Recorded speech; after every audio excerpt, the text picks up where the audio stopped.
할렐루야. 우리 같이 한번 해볼까요? 내가 다 했다는 착각의 함정. 내가 다 했다는 착각의 함정. 예, 오늘은 이러한 제목을 가지고 열왕기하 20번째 시간을 갖도록 하겠습니다. 지난 밤에 갑자기 제가 속해 있는 그 밴드, 우리 잠실지방 교역자 밴드에 글이 하나가 올라왔어요. 잠실지방에는 꽤 우리 교회보다도 적은 규모의 교회들이 많이 있습니다. 소위 비전교회, 미자립교회라고 이렇게 일컫는 교회들 가운데에서도 거의 성도가 없는 그런 교회들도 많이 있고, 재정적으로도 굉장히 힘든 그러한 교회들이 있어요. 그 중에 어떤 한 교회가 있는데, 이 교회가 새에 들어있는 이 건물이 외부 리모델링을 한다는 거예요. 한 2달 전부터 외부 리모델링을 하기 때문에 거기다가 이제 벽에다가 그 대리석으로 이렇게 그 벽면에다가 전부 다 붙여서 마치 새 건물인 것처럼 이렇게 외부 리모델링을 실시한다 라고 주인이 이렇게 얘기를 한 거예요. 그래서 그거를 하려면 교회에 있는 모든 부착물, 간판 이런 것들을 다 떼어내야 된다. 그럼 떼고 나서 다시 붙이느냐? 아니다. 아예 깔끔하게 하기 위해서 다 떼어내야 된다 라고 이렇게 통보를 했답니다. 통보를.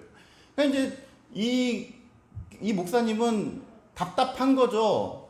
우리 김혜석 권사님, 우리 여기 건물 이렇게 소유주이시지만 우리 교회에 대해서 굉장히 잘 배려해 주시고 또 하니까 서로 은혜롭게 가는 건데, 사실 그렇지 못하는 관계들이 너무나 많이 있어요. 우리 지난번 저희 방이동 성전에 있을 때 그때 좀 그런 것들을 답답함을 많이 겪었는데, 그래서 이거 안 따를 거면 나가라. 근데 여러분, 나가기가 쉽습니까? 교회가 한번 이전을 한다라고 하는 것은 얼마나 많은 로스를 감수해야 되는 거예요. 그래서 이 목사님이 기도를 열심히 했대요. 내가 내 힘으로 할 수 있는 거 아무것도 없으니까 기도 열심히 한 거, 기도하면서 제발 이 건물주의 마음을 좀 돌려주십사. 그래서 원만하게 서로 원활한 합의점에 좀 이를 수 있도록 위해서 기도를 막 열심히 하면서 계속 협상을 했대요. 그래서 결국은 그 돌출 간판, 어차피 그거는 구청에서 이렇게 그 행정 제재를 가하기도 하고 이런 거니까 돌출 간판은 떼되 나머지 것들은 떼었다가 다시 붙이는 선에서 이렇게 마무리가 되었고, 그래서 그 덕분에 그 건물이 리모델링 된 덕분에 그 어떤 교회에 지금 있는 가치도 훨씬 많이 올라갔다라고 이렇게 밴드에다가 사진과 함께 글을 올렸습니다. 그러면서 그 밑에다가 한마디 했어요. 하나님께서 하셨습니다. 하나님께서 하셨습니다. 저는요, 이제 설교를 이미 다 준비를 해놓고 어제 그 글을 보면서 이 사람은 왜 이거를 하나님이 했다고 이렇게 얘기를 하는 건가? 목사라서 목사 멘트를 날렸나? 여러분, 왜 이 목사님은 이 모든 것들이 하나님께서 하셨다라고 고백을 했을까요? 사실 협상의 주체는 누구였습니까? 자기와 건물주예요. 그래서 열심히 설득하고 열심히 서로 합의점을 찾아간 후에 이렇게 잘 됐어요. 거기에 하나님이 했다라고 하는 흔적이 어디 있어? 근데 그럼에도 불구하고 하나님이 했다. 그 이유를 제가 직접 물어보지는 않았지만 제가 그 입장에 대해서 곰곰이 생각을 해보니까 이것은 하나님이 했다라고 고백을 할 수밖에 없는 이유가 무엇이냐? 만약에 뜻을 돌이키지 않고 합의를 찾지 않았다면 정말 어쩔 수 없이 이사를 가야만 하는 그러한 상황이었어요. 그 상황, 지금 내가 아무것도 할 수 없는 속수무책의 상황을 벗어나는 데 있어서 내가 할 수 있는 일은 아무것도 없더라 이거예요. 내가 할 수 있는 일은 아무것도 없고 그저 기도하면서 제발 이 사람, 이 주인의 마음이 돌이켜지길, 제발 합의가 되길, 이거밖에 바라는 마음이 없는 거예요. 내가 물리적으로 혹은 재정적으로 내가 가지고 있는 목사라는 신분 아무것도 도움이 안 되는 거예요. 그러니까 이 모든 것들이 은혜로 이루어지고 난 다음에 할 수 있는 고백은 뭐예요? 이것은 하나님께서 하셨습니다. 여러분, 우리 삶 가운데 일어난 수많은 일 가운데에서 사실 내가 내 힘과 내 능력을 가지고 처리할 수 있는 일도 많이 있지만 내 힘 밖, 내 능력 밖의 일들, 생사의 문제, 사람의 건강의 문제, 안녕의 문제. 여러분 지난 한 주 동안도 우리가 안타까운 죽음의 소식들을 얼마나 많이 듣게 되었습니까? 내 힘으로 할 수 있는 거는 사실은 아무것도 없어요. 그러한 상황 속에서 우리가 고백할 수 있는 것은 하나님께서 하셨습니다. 바라기는 저와 여러분들의 삶이 지금까지 지내온 이 모든 길을 인도하시고 앞으로도 인도하시고 함께할 하나님을 의지하면서 순간순간 이 모든 것들이 다 내 업적인 것 같지만 실은 보이지 않는 하나님의 손이 언제나 임마누엘 우리와 동행하셔서 하나님이 친히 다스리시고 이끄시고 이루신다라고 하는 사실을 믿음으로 고백하는 저와 여러분들의 삶이 되시기를 주의 이름으로 축원합니다. 그러한 삶 가운데 형통케 우리가 오늘 찬양했지만 지금까지 지내온 모든 것 모든 일을 주 안에서 형통하게 하시는 하나님의 은혜가 우리의 삶의 형편이 어떻게 악화일로로 치닫고 어떻게 세상의 환경이 악화되든지 간에 그 가운데서도 형통케 하시는 하나님의 은혜를 입게 되는 줄로 믿습니다. 우리의 삶이 참으로 내 힘으로 된 것 같은데 그것이 아니라 하나님의 은혜로 이루어졌음에도 불구하고 또 돌이켜보니까 아닌데 그거 우연인 것 같은데 아닌데 그거 자연의 순리인 것 같은데 아닌데 그거 내 힘인 것 같은데 라고 고집하는 순간 우리에게 찾아오는 영적인 위기가 무엇이며 우리가 그것을 어떠한 마음가짐으로 반면교사를 삼아 다시금 하나님의 사람이 될 수 있는지 오늘 본문의 말씀을 들여다보면서 우리가 함께 영적인 교훈을 삼고자 합니다. 14장 한번 보세요. 14장 1절 이스라엘의 왕 여호와하스의 아들 요아스 제2년 그러니까 이건 언제예요? 어디예요? 북이스라엘의 상황이죠. 북이스라엘의 상황. 우리가 지난주에 어디까지 봤습니까? 13장 9절까지 봤죠. 13장 9절에 보면 예후 왕조의 두 번째 왕 예후의 아들인 여호와하스가 어떻게 됐다 그랬어요? 하나님 앞에서 오락가락 신앙, 제대로 서지 못한 신앙을 가지고 있다가 결국은 신앙의 근본적인 이유가 해결되지 않아서 결국은 다시금 그 위기를 맞이했다. 위기를 자초했다. 그리고 13장 9절에 보니까 그 아들 예후 왕조의 세 번째 왕인 요아스가 왕이 된 상황이 북이스라엘의 상황입니다. 북이스라엘의 왕 요아스가 통치할 때 누가 죽었냐면 엘리사가 죽어요. 그래서 이 요아스가 막 통곡을 합니다. 내 아버지여 내 아버지 14절 내 아버지여 내 아버지여 이스라엘의 병거와 마병이여. 엘리야가 죽을 때랑 똑같은 반응으로 엘리사의 죽음을 애도하고 이제 이스라엘의 영적인 등불이 없어진 것에 대해서 굉장히 위기의식을 가지고 있었어요. 엘리사가 죽기 전에 뭐라고 하느냐 여기 화살이 있는데 이것은 하나님의 구원의 화살이니까 이걸로 땅을 후려쳐라. 그래서 막 후려칠 줄 알았는데 애석하게도 이렇게 정성이 부족해서였는지 몰라도 3번밖에 안 쳤어요. 그러니까 엘리사가 죽기 전에 너무나 답답한 거 아니 좀 많이 좀 치지 왜 3번밖에 안 쳤느냐. 네가 3번 쳤기 때문에 아람 왕 하사엘이 쳐들어오는 것을 딱 3번만 맞게 될 것이다. 그래서 이스라엘과 아람이 서로 싸워서 3번 이기는 장면, 그래서 영토를 빼앗겼던 요단 동편의 영토를 어느 정도 회복한 장면이 열왕기하 13장에 이렇게 마무리가 됩니다. 그래서 14장에 보니까 지금 뭐라고 해요? 이스라엘의 왕 여호와스의 아들 요아스가 이렇게 활약할 당시에 한편 남유다는 어떠한 상황이었느냐 이거죠. 북이스라엘에서 이러한 일들이 일어나고 있을 때에 남유다는 어떤 상황이었느냐. 요아스의 아들, 또 요아스가 또 나와요. 남유다의 요아스는 어떤 요아스입니까? 예전에 어디에 숨어서 지내던? 성전에 숨어서 지내던 그저 그 어린아이 요아스 7살 때 왕위에 등극해서 대제사장 여호야다의 가르침을 받고 어느 정도 성장했지만 여호야다가 죽고 나서 다시 그 신앙의 기본기를 잃어버렸던 그 요아스. 이해되시죠? 이제 그 요아스의 아들이 아마샤예요. 아마샤. 벌써 넘기셨네요. 우리 남유다 보세요. 보라색 남유다 아니 거기에요. 남유다에는 지금 그 빨간색으로 동그라미 쳐져 있는 그 왕들 너무 작나요? 거기 보면 어떻게 돼 있어요? 요아스도 빨간색, 그죠? 그리고 그의 아들 아마샤도 빨간색이에요. 이 빨간색은 하나님 보시기에 선한 왕이 빨간색이에요. 그래서 이 아마샤도 오늘 보니까 3절 아마샤가 여호와 보시기에 정직히 행하였더라 라고 아마샤에 대해 프로필을 이렇게 소개를 합니다. 여기까지는 굉장히 좋아요. 근데 몇 면이 한번 볼까요? 그랬는데 그의 조상 다윗과는 같지 아니하였다. 그의 조상 다윗은 어떤 사람이었습니까? 온전한 사람이었어요.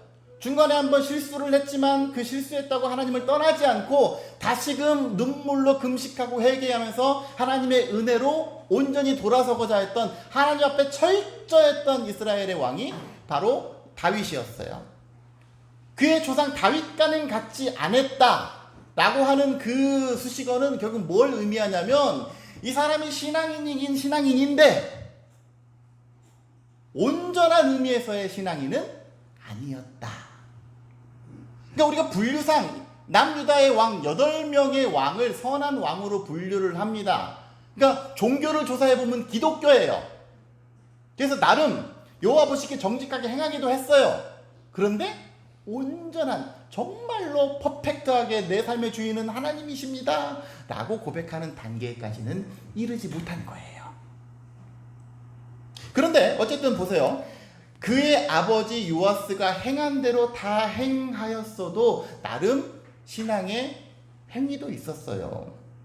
그런데 오직 산당들을 제거하지 아니하였으므로 백성이 여전히 산당에서 제사를 드리며 분향하였더라. 여러분, 정말 내가 믿음 있는 사람이라면, 믿는다, 하나님이 나의 참 주인이시고 하나님이 우리 삶에, 나아가 우리 사람들의 참 하나님이시고 참 신이라는 것을 믿는다면 우리 자녀들, 우리 부모님 신앙생활을 하지 않을 경우에 어떻게 해야지 정상입니까? 애타는 마음을 가지고, 애석한 마음을 가지고 어떻게 해서든지 신앙을 갖게 하기 위해서 눈물로 기도하고 눈물로 하나님 앞에 간구해야 되지 않습니까? 제가 우리 여러분들 성도님들 그 헌금하시는 그 헌금의 감사의 제목 혹은 기도의 제목들 보면 제발 우리 가정에 누구 아무개 정말 하나님 앞에서 온전한 신앙을 갖게 해달라고 뭐 읍소하면서 하나님 앞에 예물을 드리는 그 기도의 제목들을 보면서 아 그래, 이게 참 믿음인 거지. 믿음은 내가 그냥 하나님 앞에 내 신앙만 서는 걸로 끝나는 것이 아니라 이것이 절대 진리이고 하나님이 참 신이고 하나님을 벗어난 삶이 얼마나 위험하다는 것을 안다면 그 애타는 마음을 가지고 어떻게 해서든지 은혜의 자리로 끌어오려고 하는 그 애타는 마음이 있어야 되지 않습니까? 그게 정상 아니에요? 그런데 아마샤는 나름 자신의 신앙은 그래도 어느 정도 신앙의 행위는 있어. 나는 크리스찬이야. 근데 옆 사람은 아유 뭐 종교는 다 자기 믿고 싶은 대로 믿는 거지. 신앙의 자유는 자기가 선택하는 거지. 이거예요. 우리 주변에도 그런 사람들 많이 있지 않습니까? 우리 가정 가운데 정말 본인은 신앙생활 열심히 하는데 우리 자녀는 어떻게 되든지 말든지 그냥 신경을 안 써. 예전에 제가 광림교회에서 고3 담당 전도사 했을 때 제일 이해가 안 가는 게 그거였어요. 믿는 장로님, 권사님 이런 부모들이요, 고3, 애들이 고3이 됐다고 오히려 독서실로 미룬 거예요. 1년만 참어. 1년 있다가 대학교 가면 그때 교회 와. 그게 뭔 신앙이에요? 신앙은 이 어려운 시기를 끝까지 하나님 붙들고 나가는 이게 신앙 아니에요? 근데 그게 아니라 지금은 공부할 때고 이거 다 한 다음에 그 다음에 와서 교회 와. 그건 신앙이 아니죠. 그 사람의 신앙이 온전할지라도 남들은, 주변인은 어떻게 되든지 간에 그건 자유지라고 이야기하는 그 신앙. 그러니까 아마샤는 신앙인이긴 했지만 이러한 신앙적인 한계를 가지고 있었던 그런 사람입니다. 제가 여러분들에게 늘 신앙에 초청을 할 때에 기왕 신앙생활한 거, 기왕 예수 믿는 것, 믿을 거면 제대로 믿읍시다. 믿을 거면 뜨겁게 믿읍시다.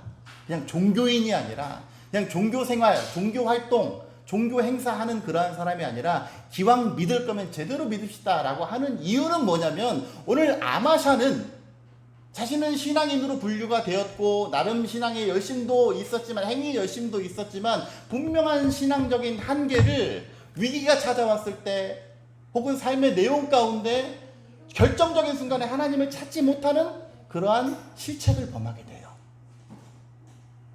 한번 보세요. 5절, 나라가 그의 손에 굳게 섬에. 이거는 뭐 아마도 하나님께서 그래도 그나마 어여삐 여기셨던 것 같아요. 그의 부왕을 죽인 신복들, 그의 아버지 요아스가 결국은 나중에 측근들에 의해서 암살을 당해요, 요아스는. 그래서 그 신복들을 이제 그 보복성으로 죽였어요. 12장 20절에 나와 있는.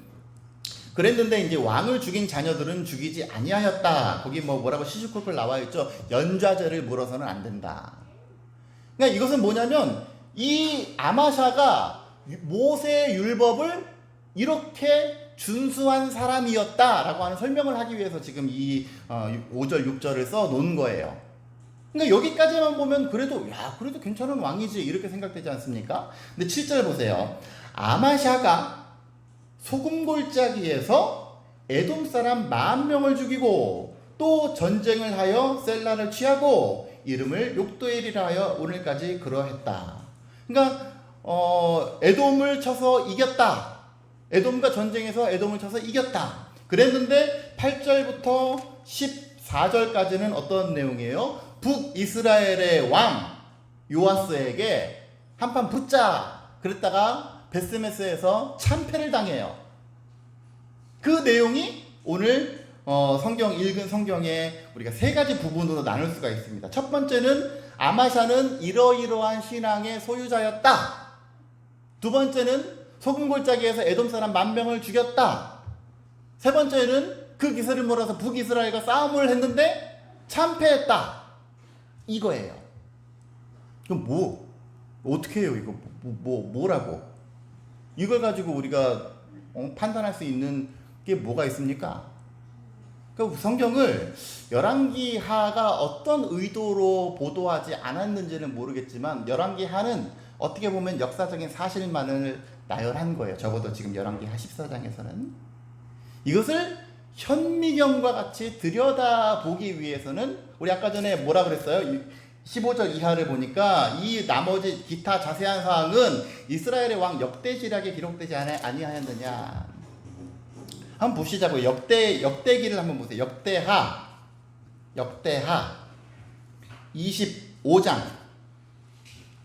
역대하 25장에는 지금 오늘 읽은 이 내용에 대해서 좀 더 구체적으로 갑자기 에돔이랑 왜 싸웠고 왜 북이스라엘과 전쟁을 했으며 거기서 아마샤가 저지른 실책의 내용은 무엇인지 분명하게 나와 있습니다.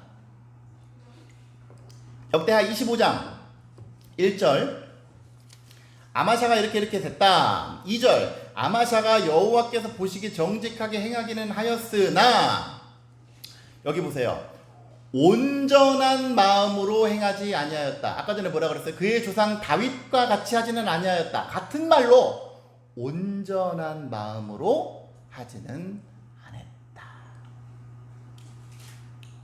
3절 4절은 똑같고 5절, 이제 5절부터가 중요해요. 지금 열왕기 하에서는 갑자기 소금골짜기에서 에돔 사람 10,000명과 싸워서 10,000명을 죽였다 이렇게 나와 있죠. 5절에는 아마샤가 유다 사람들을 모으고 그 여러 족속을 따라서 천부장과 백부장을 태우되 유다 베냐민 함께 그러하고 20세 이상으로 계수하여 창과 방패를 잡고 능히 전쟁에 나갈 만한 자 30만 명을 얻었다. 이거 쉽게 얘기하면 전쟁을 하기 위해서 싸울 만한 사람들 모여라. 그래서 30만 명을 모집을 한 거예요. 누구랑 싸우려고? 에돔이랑 싸우려고. 여러분, 제가 오늘 지도를 한번 보면 하나만 넘겨주세요. 네, 그 보이시나요? 저기 가운데 위에 있는 파란색이 지금 예루살렘 남유다고, 그리고 저 위에 있는 동그라미, 파란색 동그라미가 북이스라엘의 지금 현재 수도로 있는 사마리아입니다. 남유다, 지금 이스라엘 남유다의 밑에, 바로 밑에 동네에 있는 그 동네가 어디예요? 에돔이에요. 에돔, 그리고 여러분들 기준으로 했을 때 모압, 암몬, 그리고 아람, 이렇게 되는 거죠.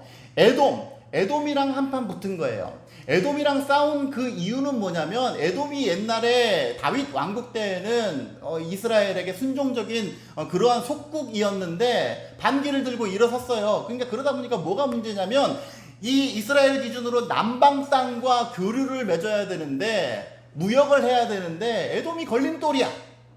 그러니까 에돔만 복속시킨다면 모든 어떤 물자적으로나 어떤 경제적으로나 굉장한 이득을 누릴 수가 있어서 에돔이랑 한판 붙은 거예요. 여기까지는 좋아. 자, 또 은 100달란트로 이스라엘 나라에서 큰 용사 10만 명. 여러분 5절에서 지금 모집한 사람들은 정식 군인이라기보다는 일반 장정들, 그죠? 훈련 안 된 장정들을 모집했다면 6절에서는 어떤 거예요? 큰 용사, 싸움꾼들, 용병 10만 명을 은 100달란트에 사온 거예요. 그래서 총 40만 명의 연합군을 가지고 서로 싸우려고 했는데, 중요한 건 뭐냐면 7절, 어떤 하나님의 사람이 아마샤에게 뭐라고 얘기하냐? 왕이여, 저 이스라엘 군대 데리고 가지 마십시오. 하나님께서 원하시는 방법이 아닙니다. 저 용병을 돈으로 사서 이 전쟁을 한다라는 건 하나님께서 원하시는 일이 아닙니다. 그랬더니 아마샤가 본전 생각이 나는 거죠. 아이고, 9절, 나 돈 다 벌써 냈는데. 8절 보세요. 왕이 만일 가시거든 힘써 싸우십시오. 그러면 하나님이 왕을 적군 앞에 엎드려지게 하시리이다. 하나님은 능히 돕기도 하시고 능히 패하게도 하시나이다. 뭐라고 얘기한 거예요? 용병 의지하지 말고 누구를 의지해서 가라? 하나님 의지해서 가라. 그러면 하나님께서 반드시 이기게 하실 것이다. 이것을 전한 거죠. 그랬더니 아이고, 나 은 100달란트 벌써 냈는데. 9절, 여호와께서 능히 이보다 많은 것을 왕에게 주실 것이다. 큰 성공, 큰 승리를 보장한 거예요. 그랬더니 10절 보세요. 이 10절, 벌써 10절 말고 11절. 아마샤가 담력을 얻어서 그의 백성을 거느리고 소금골짜기에 이르러 세일 자손 10,000명을 죽이고 12절 이렇게 멸절시켰다. 대승을 거둔 거예요. 대승을. 근데 여기까지는 좋았는데 고용한 10만 명, 10절에서 고용한 10만 명을 에브라임에서 자기에게 온 군대를 나누어 다시 고향으로 돌아가. 니네들 할 일 없어 다시 돌아가. 그랬더니 이것들이 어떻게, 13절 보세요. 돌려보낸 군사들이 사마리아에서부터 베토론까지 유다 성읍들을 약탈하면서 돌아간 거예요. 괜히 불러가지고 우리를 말이야, 우리를 뭐 무슨 바보 취급하는 것도 아니고 하면서 돌아가면서 막 사람들 죽일 대로 다 죽이고 유다 사람들을 죽일 대로 죽이고 간 거예요. 그러니까 소위 꼭지가 돌았죠, 이 아마샤 왕이. 그래서 에돔이랑 저 밑에 보면 빨간색 소금골짜기에서 세일 사람 10,000명을 죽이는 대승을 거두고 나니까 이제는 눈을 어디로 돌릴 수밖에 없던 거예요? 북이스라엘로 돌릴 수밖에 없던 거예요. 왜? 저것들이 우리 유다 성읍을 그냥 이렇게 초토화를 시켜서 3,000명을 죽이고 물건을 많이 누락했기 때문에. 여기까진 좋아요. 여기까진 좋아.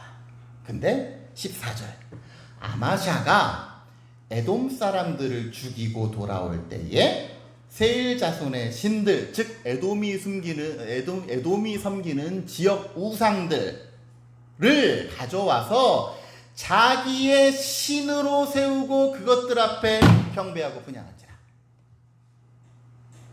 이게 문제예요. 여러분, 온전한 신앙인이라면 이런 행동이 나올 수가 없어요. 온전하지 못하니까 이런 짓거리를 하는 거예요. 그러니까 뭐라 그래요? 여호와께서 아마샤에게 진노하사 한 선지자를 그에게 보내셔서 이렇게 전해라. 아니, 저들이 믿는 저 신은 자기 백성을 구하지도 못해서 유다한테 참패당하게 그렇게 했는데 그 뭔 유익이 있다고 그 신을 주워다가 네가 믿고 앉았냐? 이렇게 말하는데 여러분 16절 한번 보세요. 선지자가 아직 그에게 말할 때에 왕이 그에게 이르되 우리가 너를 왕의 모사로 삼았느냐? 그치라! 어찌하여 맞으려 하느냐? 하니 선지자가 그치며 이르되 왕이 이 일을 행하고 나의 경고를 듣지 아니하니 하나님이 왕을 멸하시기로 작정하신 줄 아노라. 쉽게 얘기하면 무슨 얘기일까요? 이 목사가 예를 들어서 여러분들에게 여러분 이렇게 하면 안 되고 저렇게 하면 안 됩니다. 그런데 갑자기 한참 설교하고 있는데 듣기 싫어 죽겠네. 아이고 야 그만 안 들려 아이고 야 그만 말 그만해. 네가 뭔데 나한테 그런 얘기를 해? 확 맞으려고 확 죽을래? 이거예요. 지금 은혜롭게 성경 은혜로우니까 선지자가 아직 그에게 말할 때 이렇게는 얘기하죠. 오는 식으로 각색하면 그거예요. 이 목사가 한참 설교하고 있는데 여기 앉아있다가 아이고 그만 그거 불편해 죽겠네. 왜 그런 말을 해? 그냥 맞지 이거예요. 이거. 그러니까 선지자가 입을 닫아버리고 아이고 더 말해본들 무엇하나 듣지 않는 당신 하나님께서 멸하기로 작정하셨구나. 20절 보세요. 20절 아마샤가 듣지 아니하였다. 이는 하나님께로 말미암은 것이라. 그들이 에돔 신들에게 구하였으므로 그 대적의 손에 넘기게 하시기 위해서 어떠한 말들도 듣지 않게 하는 그러한 일이 벌어지게 된 겁니다. 여러분, 교만한 사람은 이 모든 것을 내가 했다라고 생각하는 사람은 마음이 교만한 사람은 들으려고 하지 않아요. 여러분 오늘 우리가 주보에도 그렇게 얘기했지만 잠언 16장 18절에 뭐라고 얘기합니까? 교만은 패망의 선봉이요 거만한 마음은 넘어짐의 앞잡이니라. 이 정도 다 외울 수 있겠죠? 교만은 패망의 선봉이요. 시작. 교만은 패망의 선봉이요 거만한 마음은 넘어짐의 앞잡이니라. 그렇죠. 잠언 16장 18절 말씀. 아멘. 교만은 패망의 선봉이요 거만한 마음은 넘어짐의 앞잡이. 여러분 이 교만으로 인해서 듣지 않는다라고 하는 것, 이것이 얼마나 사람들로 하여금 잘 넘어지게 하는 건지 역대하 24장 한 장 앞으로 넘어가 보세요. 이 여호야다의 정책이 뒤집혔을 때 요아스가 했던 행동도 똑같아요. 19절 그러나 24장 19절 여호와께서 그들에게 선지자를 막 보내셔서 하나님의 뜻을 전하셨는데 선지자들이 그들에게 경고하였으나 뭐래요? 듣지 아니하니라. 듣지 않는 마음은 교만함에서 출발합니다. 아마샤는 이 교만함이 왜 생겼을까요? 에돔에서 에돔 사람이랑 소금굴장에서 싸웠을 때 대승을 거둔 거에서 교만이 찾아온 거예요. 여러분 역대하 25장 다시 한번 보세요. 25장 11절 아마샤가 담력을 내어서 그의 백성을 채 훈련도 안 된 그의 백성을 거느리고 소금골짜기로 갔다. 그래서 이겼다. 그러면 담력을 내는 데 있어서 결정적인 역할을 한 것은 무엇입니까? 8절 9절이에요. 하나님은 능히 패하기도 하고 능히 승리하기도 하셔서 이 싸움을 반드시 이기게 하실 것입니다 라고 하는 하나님의 신탁을 전해줬기 때문에 은 100달란트가 아까운데 아니요 하나님은 더 많은 것을 주실 수 있는 분이 하나님이십니다 라고 하는 말을 듣고 그 말에 담력을 얻어서 간 거예요. 즉 이 에돔과의 전쟁은 누가 이기게 한 겁니까? 하나님이 이기게 하신 거예요. 근데 이기고 나니까 어떤 마음이 드는 거예요? 나 오늘 전쟁 나 끝내줬는데 야 나 괜찮았는데 북이스라엘 저것도 한방. 여러분 성경을 읽다 보면 이런 비슷한 내용들이 굉장히 많이 있어요. 여러분, 그 이스라엘 백성들이 이제 요단 동편에서 요단강을 건너서 우리 예전에 새벽 기도할 때 여호수아 했지만 요단강 서편에 첫 번째 큰 성읍이 무슨 성읍이었습니까? 여리고 성읍. 난공불락인 이 성읍이 어떻게 무너졌어요? 7바퀴 도니까 7째 날에 제사장이 나팔을 부니까 그냥 와르르 무너지잖아요. 별 뭐 치열한 싸움도 없이 이스라엘이 이겼어요. 그랬더니 이 사람들이 어떻게 해지는 거예요? 마음이 교만해진 거예요. 그래서 그 옆에 있는 상대적으로 굉장히 쉬운 아이성 어떻게 해요? 아이 뭐 하나님한테 기도하고 뭐 자시고 필요 없이 그냥 10,000명도 필요 없어요. 3,000명만 데리고 가서 싸웁시다. 참패를 당한 거죠. 참패를. 사람의 마음이 교만하게 되면 이거 다 내가 한 겁니다. 이거 다 내가 내 인생의 주체가 하나님께서 함께 하셨음에도 불구하고 내가로 바뀌게 되는 거예요. 그 인생의 주인공이 내가 될 때에 그것이 아니다라고 수많은 사람들이 조언해주고 그것은 신앙의 방법이 아닙니다라고 조언했을 때 그것을 듣지 않는 마음, 그것을 우리는 가장 경계해야 됩니다. 제가 항상 신앙을 비유할 때에 두 가지 마음밭이 있다 그랬어요. 하나는 스펀지와 같은 마음, 또 하나는 유리판과 같은 마음. 물이 저도 지금 여기다 먹다가 마시다가 여기 물이 쏟아졌는데 이 쏟아진 물은 어떻게 돼요? 제가 닦아내지 않으면 그대로 있어요. 왜? 얘가 흡수를 못하는 거야, 흡수를. 근데 스펀지에 물이 들어가면 어떻게 돼요? 쫙 빨아들입니다. 겸손한 마음은 스펀지와 같은 마음인데 교만한 마음은 듣지 않는 마음. 솔로몬이 정말 두렵고 떨리는 마음으로 하나님 앞에서 왕이 됐을 때에 가장 구했던 것은 뭡니까? 우리 여러분들은 항상 솔로몬 그러면 지혜를 구했다. 맞아요. 근데 그 지혜에 있어서 근본적으로 구한 것은 뭐예요? 듣는 마음을 내게 주십시오. 듣는 마음. 들어야죠. 제가 제 모교라고 할 수 있는 이 광림교회에서 설교를 예전에 이렇게 하다 보면 제일 두려운 순간이 언제인지 아십니까? 새벽 기도 때 이렇게 가끔 설교할 기회가 주어졌는데 설교하다 보면 제일 하여튼간 피하고 싶은 때가 거기에 이제 담임 목사님, 그때 담임 목사님이셨던 김선도 감독님, 감리교회 거의 지금 가장 큰 어른이시죠. 그분이 이렇게 앉아 계시면 그렇게 식은땀이 나요. 여러분 제 스타일을 보셔서 알겠지만 제가 어디 가서 쫄 스타일은 아닌데 그분 앞에 가면 그렇게 쫄아요.